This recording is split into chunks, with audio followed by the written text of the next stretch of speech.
the dilemma seemed to be engulfing a lot of women professionals these days. Like, do I take a break? And there is always the fact that, how do I take care of my family and how do I take care of my profession? And you see a lot of people having that sense of doubt. What do I do? The guilt factor never seems to be leaving. How have you conquered it?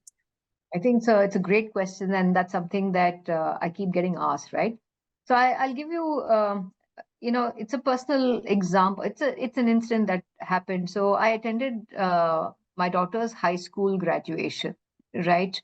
She's in her 12th and she's giving all her boards and applying. And while I was thrilled that, she's a very bright, hardworking child, I was thrilled by the fact that there's not been one significant event of her school life that I had missed, right?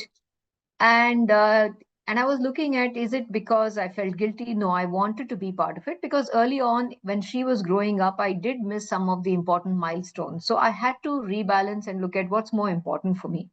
Correct. And when I'm asked this question by a lot of, younger professionals, Correct. I tell them you have to look at your career as a marathon, not a sprint, right? In your 25, 30 years, 35 years of, proper professional career, or maybe even more if you are doing something on your own independently, Correct. a few years here and there don't matter, right?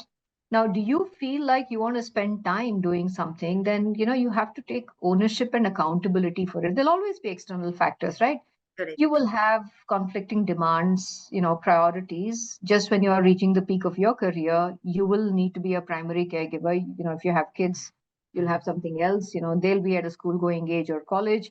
Your Correct. parents, you could have passions, you could have pets, you could have anything. So it's nothing to do with, mother, daughter, wife, anything, like anyone, right?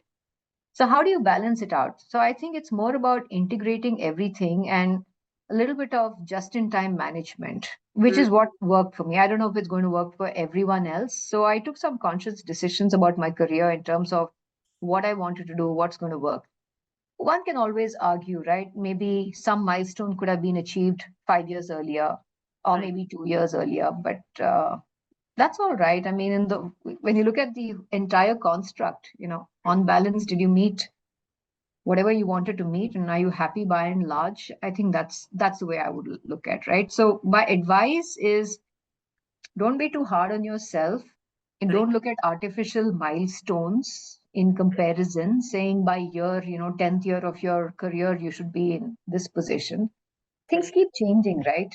Correct. I mean, we have 25-year-old leading large companies, right? Startups. So everything has changed.